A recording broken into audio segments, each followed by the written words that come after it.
Amara Okoye knew something was wrong the moment she entered the compound, and no one looked surprised to see her.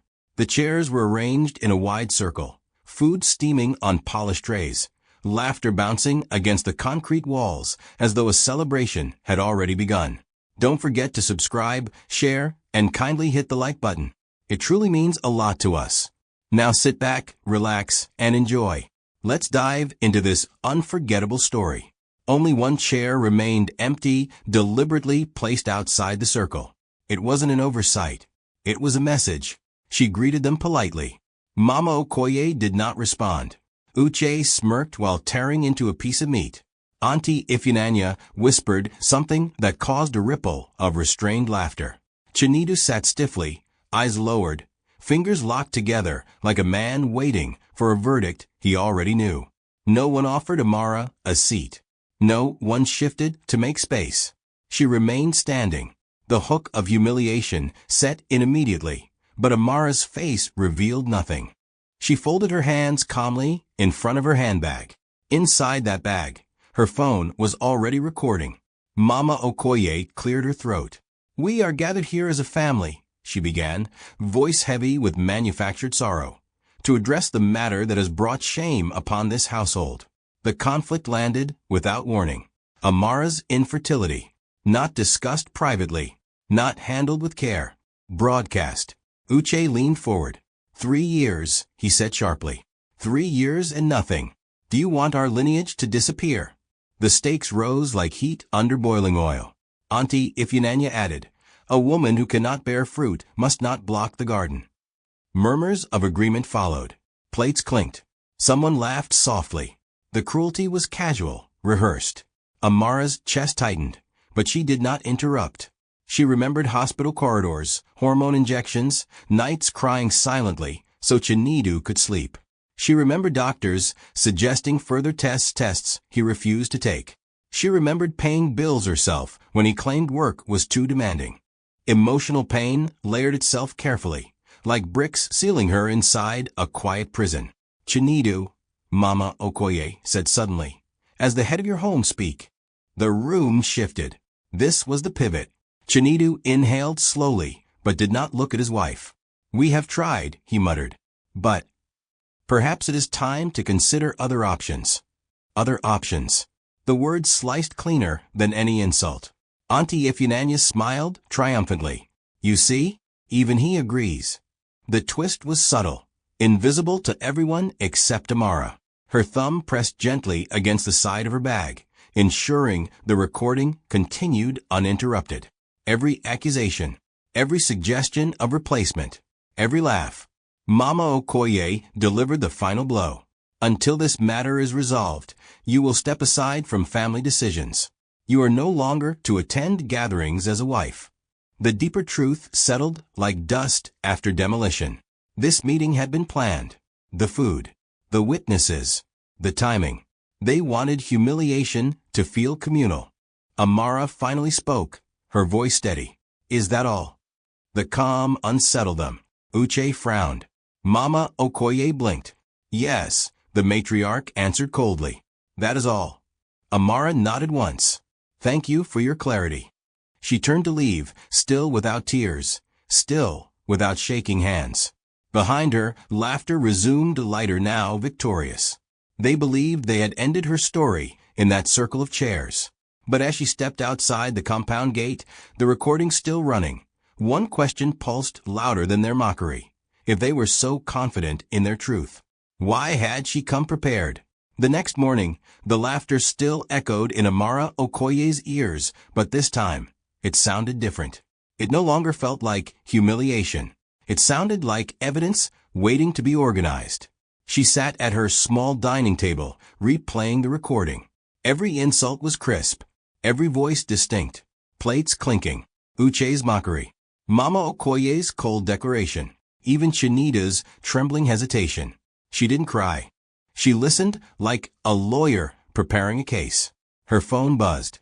A message from Auntie Ifunanya had already begun circulating in the extended family group chat. She has agreed to step aside peacefully. We pray she finds healing elsewhere. Amara stared at the words. Agreed? Peacefully? The lie was immediate, strategic.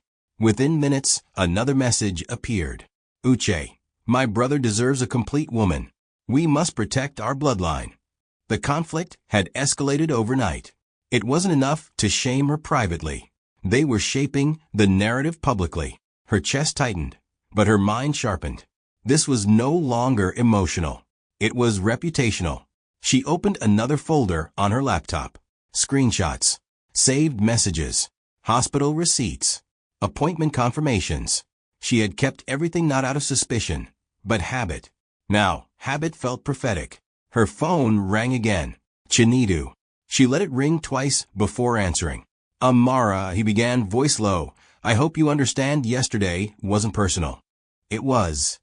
Family pressure. She said nothing. They just want what's best for us. For us, she repeated quietly. A pause. You know what I mean. The stakes rose with every word. He wasn't defending her. He was negotiating her silence. They're suggesting I consider alternatives, he continued carefully. It doesn't mean divorce. Just solutions. Solutions, she echoed. He exhaled. Please don't make this harder than it is. The emotional pain surfaced, hot and immediate. 3 years of injections. 3 years of whispered prayers. 3 years of shielding him from questions at church. And now she was the inconvenience. You never took the test, she said suddenly. Silence. You said work was too busy. Another silence, longer this time. Amara, this isn't about me. That was the twist. She leaned back in her chair. It's exactly about you. His tone shifted, defensive. Don't start. But she wasn't starting. She was concluding. After he hung up abruptly, she opened another file, one she had never shared. A sealed envelope scanned into digital form. Medical results from 2 months ago. Results he had hidden in the glove compartment of his car. She had found them accidentally while searching for her insurance card. Male factor infertility. Severe. She remembered the night she discovered it. She had sat in the parked car for an hour, staring at the words. Not angry. Not even shocked. Just aware. Aware that the blame had been rehearsed long before the meeting. Her phone buzzed again. A church elder requesting her presence for guidance. The deeper truth crystallized. The narrative was spreading faster than she expected. If she stayed silent, their version would harden into fact. But if she spoke too soon, it would look defensive. Timing mattered. She forwarded the recording to a secure cloud account. Then she typed a single message in the family group chat. Thank you all for your concern. I will respond formally at the appropriate time. Almost instantly, Uche replied with a laughing emoji. Mama Okoye responded with a scripture about patience. Chinedu said nothing. They mistook composure for defeat. They mistook silence for surrender. Amara closed her laptop slowly, eyes steady, breathing controlled. They were busy rewriting her story. But they had no idea she was already drafting the final chapter. And when it was read aloud, who would still be laughing? The second family meeting was smaller, quieter, and far more dangerous. This time, there was no food, no laughter, just documents. Amara Okoye arrived precisely on time. She wore white, simple, unadorned, deliberate. The symbolism did not go unnoticed. Mama Okoye sat at the head of the table, fingers interlocked like a judge presiding over sentencing. Uche leaned against the wall, arms folded. Auntie Ifunanya shuffled papers theatrically. And Chinedu sat directly across from Amara, eyes still refusing to meet hers. Hook complete. We will make this brief, Mama Okoye began. It is better for everyone. Conflict entered the room in the form of a printed agreement. A document titled, Family Resolution of Marital Obstruction. Amara scanned the bold letters calmly. Auntie Ifunanya spoke next. This simply states that you voluntarily step aside, so Chinedu may fulfill his duty to the family. You will remain respected, but you will not interfere. Interfere, Amara repeated softly. The stakes sharpened. This was not only emotional exile. It was documented removal. If she signed, she would legally weaken her own position in any future proceedings. Uche pushed the pen toward her. No need for drama. Just sign. Emotional pain pressed against her ribs. She remembered wedding vows spoken in front of this same family. She remembered Mama Okoye praising her grace. She remembered Chinedu whispering that children would come in God's time.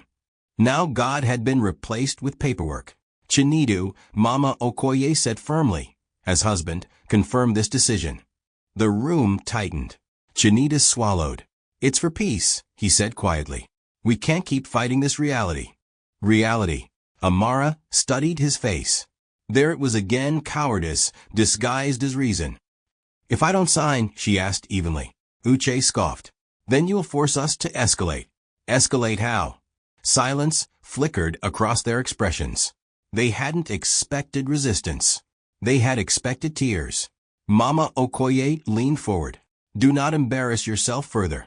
Accept dignity. The twist came not from Amara, but from Chinedu. He reached for the pen. I will sign on behalf of the family, he said. He signed beneath a line that required her consent. Ink met paper. The air shifted. The deeper truth settled heavily. He had just committed a procedural violation. The document required dual agreement. His signature alone meant overreach, possibly coercion. Amara's pulse remained steady. Thank you, she said calmly. They blinked. Uche frowned. That's it. That's it, she replied. Mama Okoye narrowed her eyes. You agree? I acknowledge what has happened, Amara answered carefully. The wording unsettled them. Auntie Ifunanya exchanged a glance with Mama Okoye. Chinedu looked almost relieved. See? It didn't have to be complicated. But complication had already begun. Amara rose slowly from her chair. May I have a copy? Uche hesitated. Mama Okoye nodded stiffly. Give her one. The paper slid across the table. Amara folded it neatly and placed it inside her bag beside her phone, which had recorded every word once again. They thought the meeting ended with compliance. They thought his signature proved authority. They did not understand that authority without legality becomes vulnerability. As Amara stepped toward the door, Chinedu finally spoke. You're not angry? He asked quietly. She paused. No, she said. I'm informed. The word lingered in the room long after she left. Behind her, Uche exhaled loudly. Good riddance. Mama Okoye remained unusually silent, and Chinedu stared at the ink drying beneath his name. If that signature was meant to end her place in the family, why did it feel like the beginning of something irreversible? The morning they announced her removal to the extended family, the compound was fuller than it had been in years. Cousins, uncles, church elders, even neighbors lingered near the gate. Word had traveled fast. Amara Okoye arrived alone. Hook complete. No one greeted her. Conversations dipped, then resumed in low murmurs as she crossed the courtyard. At the center, beneath the mango tree where weddings and naming ceremonies were once celebrated, a plastic table had been set up like a podium. Mama Okoye stood behind it, regal and composed. Chinedu stood slightly behind her, not beside, behind. Conflict had escalated from private humiliation to public declaration. My people, Mama Okoye began, voice loud enough to command the compound. We have gathered to resolve a painful matter affecting our lineage. The word lineage landed heavily. Amara remained standing near the back. No chair was offered again. For 3 years, Mama Okoye continued, we have prayed and waited. But God does not bless disobedience. We must protect our bloodline. A murmur of agreement rolled through the crowd. The stakes rose instantly. This was no longer about marriage. This was about status, inheritance, belonging. Auntie Ifunanya stepped forward with a printed statement. After careful discussion, the family has agreed that Amara will no longer represent the Okoye household in community functions. Until she proves fruitfulness, she will step aside. Step aside. The emotional pain was sharp but controlled. Amara watched faces she once cooked for nod in agreement. Women she had supported during childbirth now avoided her gaze. A man in the crowd whispered, it is unfortunate, but necessary. Necessary. Chinedu, Mama Okoye said, speak as husband. The air tightened. Chinedu cleared his throat. This decision was not easy, he said, voice strained but steady enough. But peace is important. I accept the family's direction. Accept. He did not look at her. That was the twist, the final public confirmation of his alignment. No hesitation. No defense. Uche clapped once loudly. Let us move forward. Someone in the crowd even began a short prayer. Amara felt the weight of isolation press against her shoulders, but she did not bow under it. Instead, she stepped forward. The crowd quieted, expecting tears. Apology. Maybe begging. Instead, she smiled softly. Thank you all for your concern, she said calmly. I appreciate the clarity given today. Whispers rippled again. Mama Okoye's brows tightened slightly. You have nothing more to say? Oh, I do, Amara replied gently. But not today. Confusion flickered across faces. The deeper truth was forming beneath the surface. They believed humiliation ended the matter. They believed public shame erased her credibility. They did not understand that public statements create public records. Amara reached into her bag not for her phone this time, but for a folded paper. I would just like to confirm, she continued evenly, that this decision is final and represents the unified position of the Okoye family. Mama Okoye lifted her chin. It does. Unanimous? Amara asked. Uche laughed. Completely. Chinedu hesitated just a second, but remained silent. Amara nodded slowly. Thank you. She folded the paper again and returned it to her bag. No one noticed the subtle exchange of glances between two church elders standing near the gate. They had heard everything. Mama Okoye lifted her hands dramatically. Then let this chapter close. Laughter returned. Relief spread. Some even approached Chinedu with congratulatory handshakes. They thought it was over. They thought public rejection equaled permanent defeat. But as Amara walked toward the compound gate once again, one question burned brighter than the humiliation they celebrated. If they were so confident in their unity, why had she just asked them to confirm it publicly? By the end of that week, the whispers had grown teeth. Everywhere Amara Okoye went, conversations paused half a second too late. At the market, a tomato seller who once called her my daughter now spoke with rehearsed pity. At church, seats beside her remained mysteriously unavailable. The story had spread efficiently. She had been removed because she could not give her husband a child. Hook complete. Conflict was no longer confined to the Okoye compound. It had escaped into the community, mutating with every retelling. She agreed peacefully, someone said behind her after Sunday service. Poor thing, another replied. At least she didn't fight. Didn't fight. The lie irritated her more than the insults. Back at home, Amara placed her handbag carefully on the dining table and opened her laptop. A new folder waited on the desktop, Okoye case file. She began organizing. Audio recordings labeled by date. Screenshots from the family group chat.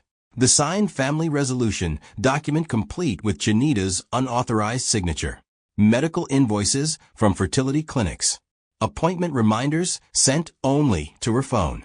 Each file was placed deliberately. Chronology mattered. Patterns mattered. Her phone buzzed again. This time, it was not a family member. It was Barrister Tund Adebola. I reviewed what you sent, he said calmly when she answered. You've been thorough. I didn't plan to need it, she replied. No one ever does, he said. But this is useful, especially the public declaration. The stakes sharpened. Defamation, she asked. Possibly, he answered. But more importantly, coercion. Public misrepresentation. Emotional distress. And if we include the medical evidence. He paused intentionally. Amara's pulse remained steady. He never took the test publicly.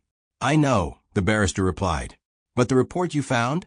She closed her eyes briefly, remembering that night in the car. The envelope hidden beneath insurance papers.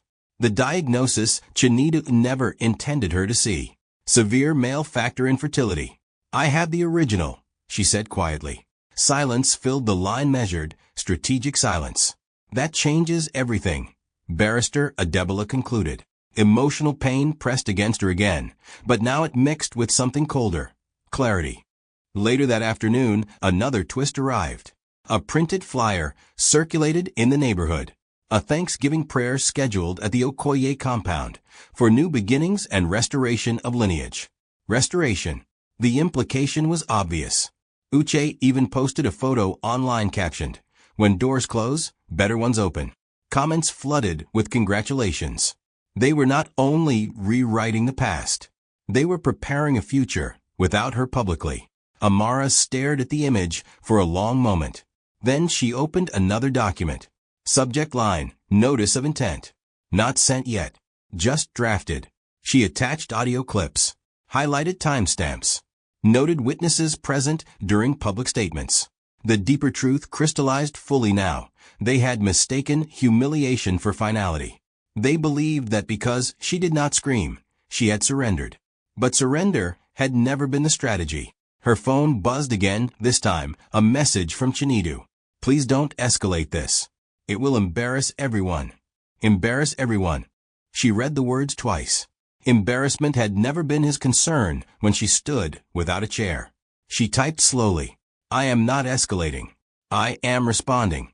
3 dots appeared, then disappeared. No reply. Amara closed her laptop gently. Outside, she could hear children playing, laughter floating freely through the evening air. Inside, her file continued to grow. If they were celebrating restoration, what would happen when the truth about lineage finally surfaced? The voice note arrived at 9:17 p.m. Amara Okoye was seated at her desk when her phone vibrated softly against the wood. The sender's name made her sit straighter. Dr. Ibrahim Salihu. Hook complete. She hesitated only a second before pressing play. "Good evening, Mrs. Okoye," the doctor's calm voice began. "I am sending this as discussed. For the record, the initial fertility assessment conducted 8 months ago showed no significant reproductive issues on your end. However, your husband's results indicated severe oligospermia. I advised further evaluation, which he declined." The message ended. Conflict detonated in silence. She replayed it once, then again. Not because she doubted it, but because hearing it spoken aloud felt different from reading it on paper. Clinical, undeniable, time-stamped. Her chest rose slowly, controlled. For months, she had carried this knowledge alone. The night she discovered the hidden report in his car had shattered something inside her, not because of the diagnosis, but because of the deception. Now the deception had a voice. Her phone buzzed immediately after. "Chinedu." She answered without greeting. "Why is the doctor calling you?" he demanded, breath uneven. So he knew. "He didn't call," she replied evenly. He clarified. A pause. Then sharper. "You had no right to contact him." "I had no right," she echoed softly. The stakes climbed rapidly. "You're trying to destroy me," he accused. "After everything, you want to expose this?" Expose. The word hovered like smoke. "You exposed me," she said calmly. "Publicly." "That's different," he snapped. "You're a woman. People understand these things differently." There it was. The emotional pain arrived not loud, but cutting. Years of protection. Years of shielding him from questions. Years of swallowing doubt so he could maintain dignity. "And what do people understand about men?" she asked quietly. Silence. He exhaled sharply. "If this gets out, it ruins my name." Ruins. She leaned back in her chair. "My name is already ruined." The twist unfolded in his panic.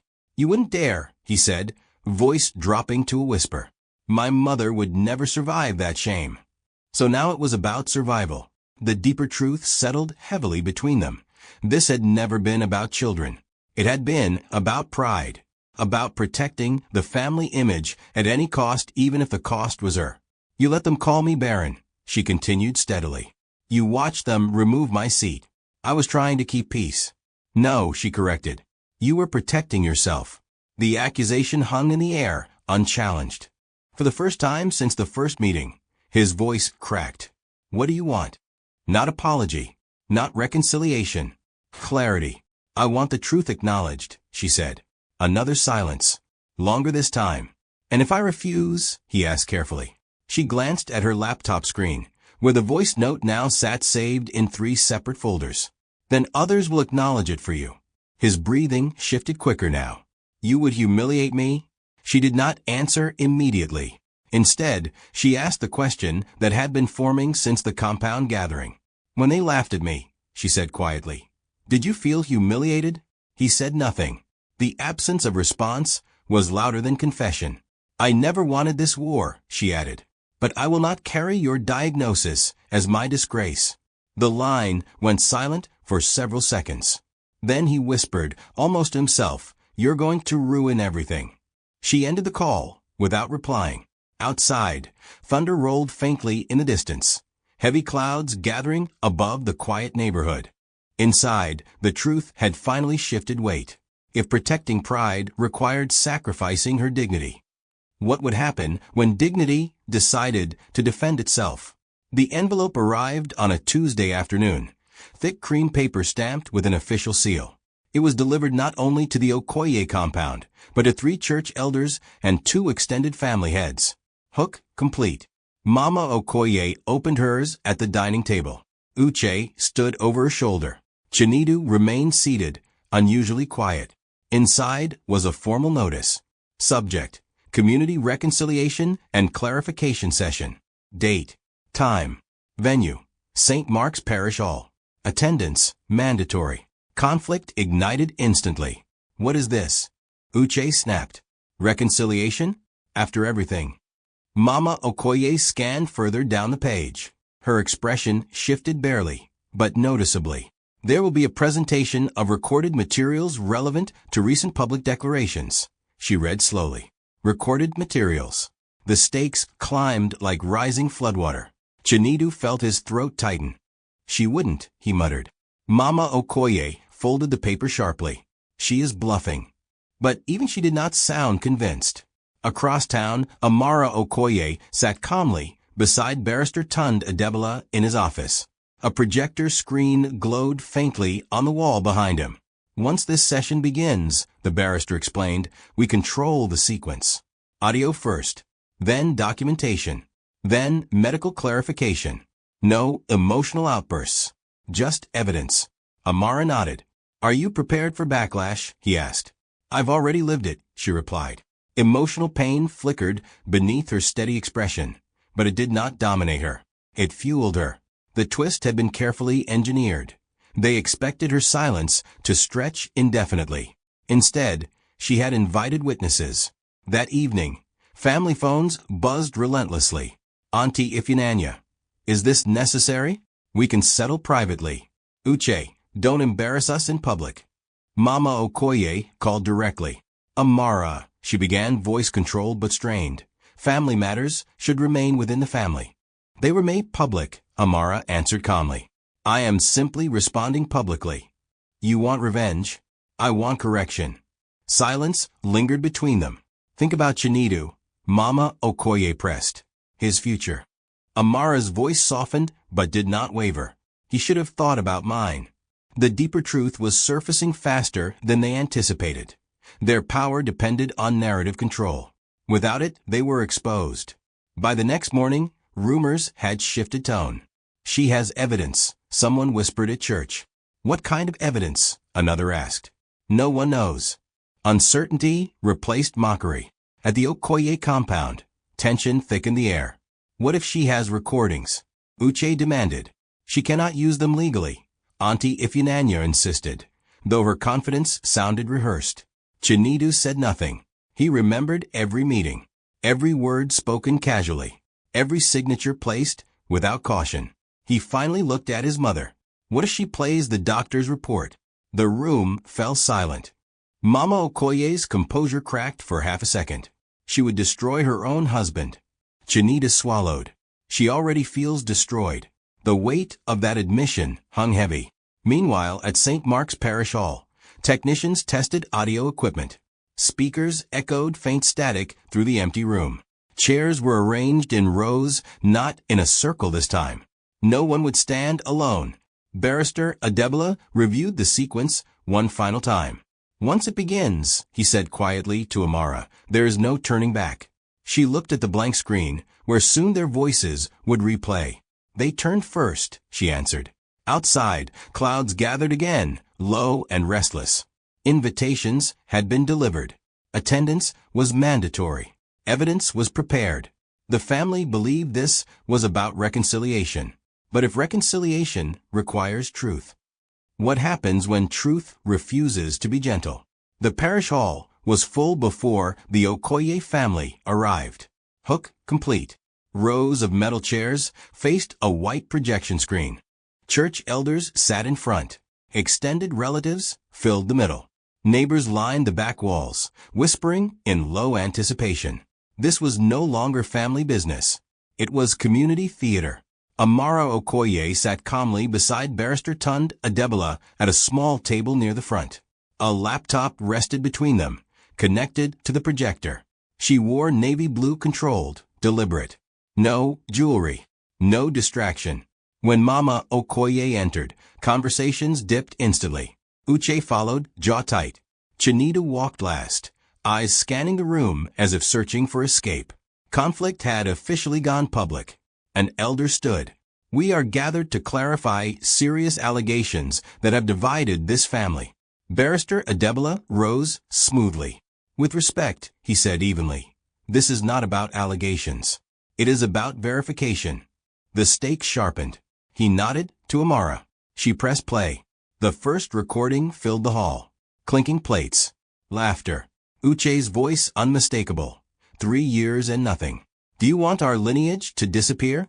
A ripple moved through the audience. Mama Okoye stiffened. The audio continued. Auntie Ifunanya, a woman who cannot bear fruit must not block the garden.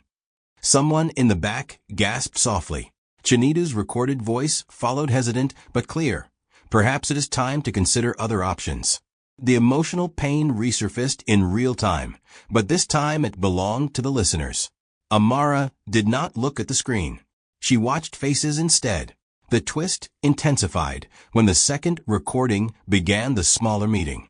Paper rustling. Uche, no need for drama. Just sign. Then the scratch of a pen.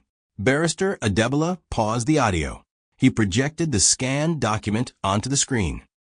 As you can see, he said calmly, the agreement required dual consent. Only one signature appears. All eyes shifted to Chinedu. His face drained of color. Mama Okoye rose abruptly. This is manipulation. Please, the elder warned gently. Let it continue. The deeper truth was no longer hidden beneath interpretation.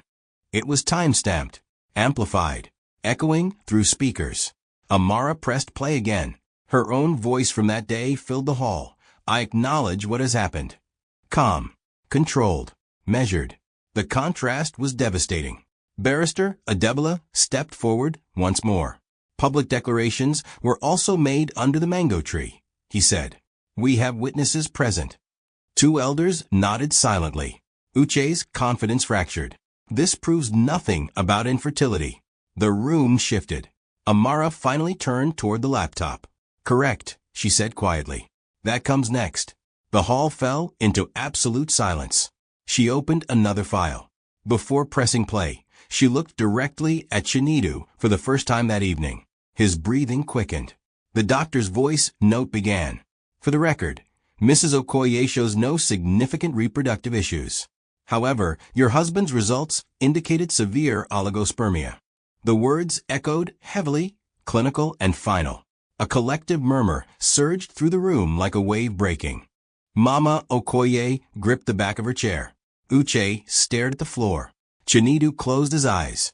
Emotional pain transformed into public reckoning. Barrister Adebola did not speak immediately. He allowed silence to do the work. When he finally did, his voice was calm. Humiliation was made public, he said. So correction is public. Amara stood slowly. I never wanted revenge, she said, voice steady. Only truth. No one laughed now. No one whispered. The balance of power had shifted entirely. But as the weight of exposure settled over the Okoye family, one question lingered heavier than shame. If truth has finally been spoken, what price does pride now demand? The silence after the doctor's voice note felt heavier than any insult that had ever been spoken. Hook complete. No one moved. No one coughed. Even the ceiling fan seemed to turn more quietly, as though unwilling to disturb the weight now pressing against the Okoye name. Conflict no longer belonged to accusation.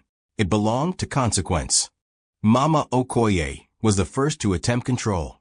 This is private medical information, she said, voice trembling but determined. It should never have been played publicly. Barrister Adebola responded calmly. Public humiliation invited public clarification.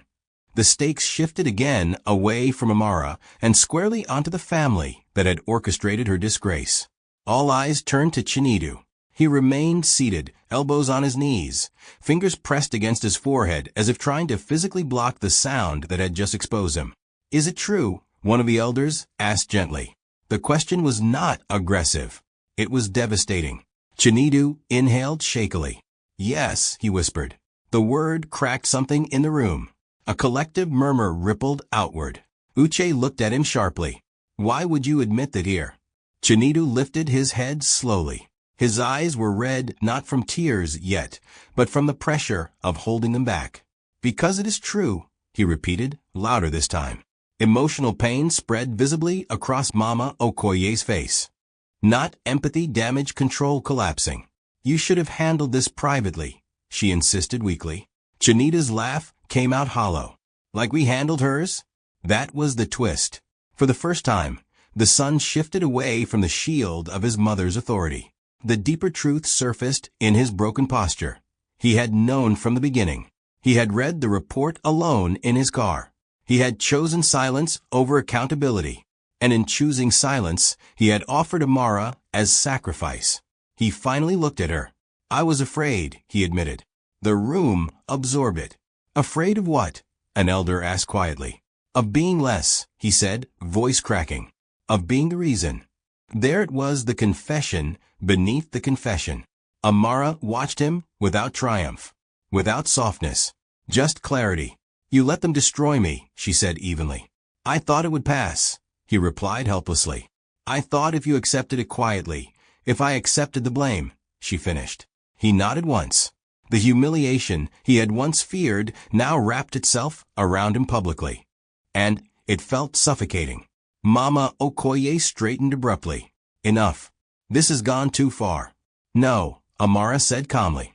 "It went too far when I was disowned." Her composure was more powerful than anger. Barrister Adebola stepped forward. "At this stage," he announced, "we must address damages, legal and reputational." Gasps flickered across the hall. Legal. The word changed the temperature entirely. Uche stood suddenly. "You would sue your own husband." Amara did not hesitate. "I would correct a public lie." Chinedu's shoulders sagged. Regret was no longer abstract. It was visible, tangible, heavy. "I never wanted to hurt you," he said quietly to her. "But you did," she replied. And unlike the insults that once echoed through the compound, her statement carried no cruelty, only fact. An elder cleared his throat. "What do you want now, Amara?" Every eye returned to her. Power had shifted fully, not through volume, through evidence. She paused deliberately, not for drama, for weight. "If truth has been acknowledged," she said slowly, "then responsibility must follow." The room braced, because truth may correct humiliation. But responsibility decides who lives with the regret. No one left the parish hall. Hook complete. The air felt suspended, like the moment before heavy rain finally breaks. Responsibility hung in the space between Amara and the Okoye family, waiting to be claimed. Conflict had evolved beyond exposure. Now it demanded resolution. An elder stood slowly. "Amara," he said gently, "what form should this responsibility take?" The question carried weight not only legal, but moral. Mama Okoye stepped forward before Amara could respond. Pride had not left her entirely. It had only been wounded. "We will apologize," she announced stiffly. "Publicly, if necessary." A murmur moved through the hall. "Apology."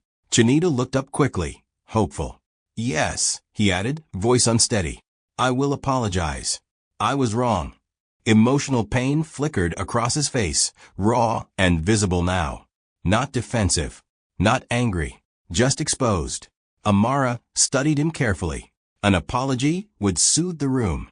It would allow the elders to declare peace. It would give the community a satisfying ending. But it would not correct damage. "An apology is a beginning," she said calmly. Not a repair. The stakes sharpened again. Uche scoffed. What else do you want? Blood. Barrister Adebola spoke before tension could escalate. Defamation occurred publicly. Emotional distress was documented.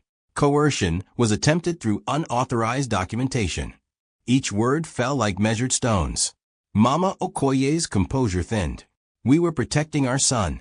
By sacrificing his wife, an elder asked quietly. The deeper truth now stood fully uncovered. Protection without justice is abuse disguised as loyalty. Chinedu stood slowly, stepping forward until he faced Amara directly. I will say it clearly, he began, voice shaking. You were never infertile. I was. I hid it. I allowed my family to blame you. I signed documents without your consent. I am responsible. Gasps fluttered through the room, again, not from shock this time, but from finality. The twist unfolded in his surrender. He was no longer defending himself. He was confessing. I was ashamed, he continued. I thought if you carried the blame, I could survive it. Amara's eyes softened slightly, but not with forgiveness. With understanding of how fear had metastasized into cruelty. You survived, she said quietly. At my expense. He nodded. Silence returned, but it felt different now. Not explosive. Heavy. Mama Okoye's voice cracked for the first time. What will satisfy you? There it was. Not reconciliation. Not healing. Satisfaction. Amara inhaled slowly. I want a written retraction, she said clearly. Signed by every family member who participated in my removal. Distributed through the same channels where the accusations were made. Whispers erupted. She continued before anyone could interrupt. I want the church to announce the correction publicly next Sunday. Uche stared in disbelief. And, she added, voice steady, I want the document declaring me unfit withdrawn and destroyed. The hall absorbed each condition carefully. Barrister Adebola nodded once. These are reasonable.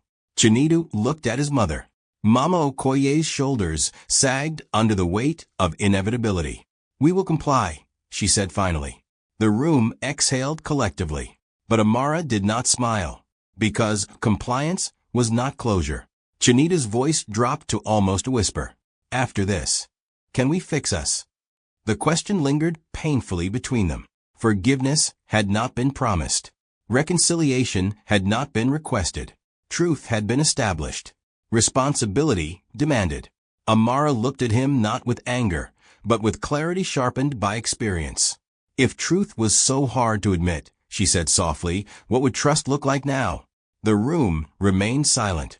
Because exposure repairs reputation. But trust, once broken publicly, may never return privately. The retraction letter was drafted within 48 hours. Hook complete. Printed on formal letterhead. Signed by Mama Okoye, Uche, Auntie Ifunanya, and finally Chinedu. It stated clearly that Amara Okoye had been wrongly accused, publicly humiliated, and unjustly removed from family representation based on false assumptions. Conflict had shifted from confrontation to consequence. But consequences have weight. On Sunday morning, St. Mark's Parish was fuller than usual. Word had spread that an important correction would be announced before the sermon. Congregants leaned forward in quiet curiosity. Amara sat near the aisle, alone, composed. Chinedu sat 3 rows behind her. When the pastor stepped to the pulpit, his expression was grave. There was a public misjudgment concerning Mrs. Amara Okoye, he began. Today, the Okoye family wishes to correct that error. A murmur moved through the church. Mama Okoye stood slowly. Pride had been replaced by strain. I allowed fear for my son to blind me, she said, voice controlled but thin. We wrongly accused Amara of infertility. The truth is otherwise. We ask forgiveness. The stakes were no longer about humiliation. They were about irreversible exposure. Several heads turned toward Chinedu. He rose next. I withheld medical information, he confessed. I permitted my wife to carry blame that was mine. I failed her. His voice cracked openly this time. Emotional pain filled the sanctuary, not theatrical, but sobering. Amara did not turn around. The pastor nodded solemnly. Let this be a lesson in patience and truth. The announcement ended, but the silence that followed carried more impact than the words. After service, people approached Amara differently now. Not with pity, not with distance, with careful respect. "I'm sorry," one woman whispered. "We didn't know," another added. The deeper truth had reshaped the community's perception in a single morning. Later that afternoon, at the Okoye compound, the original family resolution document lay on the dining table. Barrister Adebola stood nearby. "As agreed," he said calmly, "this document must be withdrawn." Chinedu picked it up. His hands trembled slightly, not from anger, but from recognition of what that signature had cost. He tore it once, then again. The sound of ripping paper felt louder than it should have. Uche avoided eye contact entirely. Mama Okoye remained seated, staring at the shredded pieces as though watching her authority dissolve with them. Twist. Barrister Adebola placed another document on the table. "This is the final matter," he said. "Divorce petition." The room stiffened. Chinedu looked up sharply. "Divorce." Amara met his gaze steadily. "I asked for correction," she said, "not continuation." The stakes rose once more unexpectedly. "You said you wanted responsibility," he argued softly. "I do," she replied. "And this is mine." Emotional pain flickered across his face again, but this time it was mixed with understanding. He had confessed publicly. He had retracted publicly. But confession does not rebuild what deception destroyed. Mama Okoye's voice was barely audible. "You would still leave?" Amara's answer was calm, unwavering. "I stood alone while you removed my seat. I will not sit again where I was once discarded." The deeper truth was simple and devastating. Public correction repairs reputation, but it cannot restore dignity once surrendered by those sworn to protect it. Chinedu signed slowly. No arguments. No pleading. Just acceptance. As Amara stepped away from the compound for the final time, the sun dipped low across the courtyard. Regret lingered behind her like a shadow stretching long and thin. But if accountability had been achieved, what would regret look like when there was no one left to blame but oneself? 6 months later, the Okoye compound was quieter than anyone remembered. Hook complete. The mango tree still stood in the courtyard, but gatherings had grown smaller. Laughter no longer spilled over the walls with careless confidence. Conversations carried caution, now measured, aware that words could echo back unexpectedly. Conflict had not vanished. It had settled into regret. Amara Okoye no longer lived in that compound. Her name was no longer whispered with pity, but with a different tone, entirely one that carried both admiration and discomfort. She had not screamed.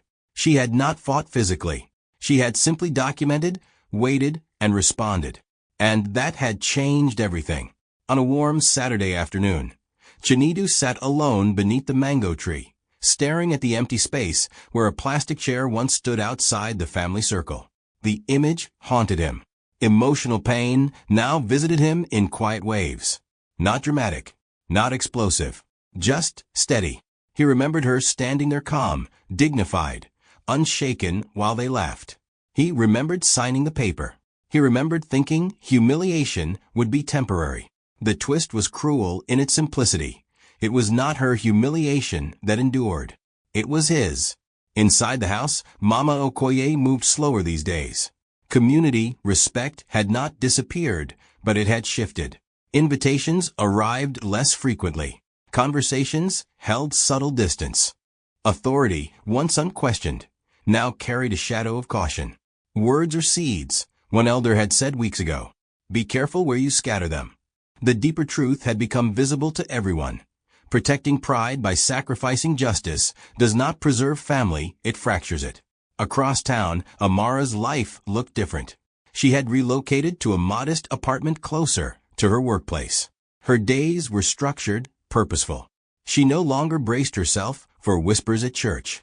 In fact, when she walked into St. Mark's now, people greeted her with respect earned through resilience. But this was not a victory parade. It was peace. One evening, she received a message from an unknown number. I was blamed the same way, it read. Your story gave me courage.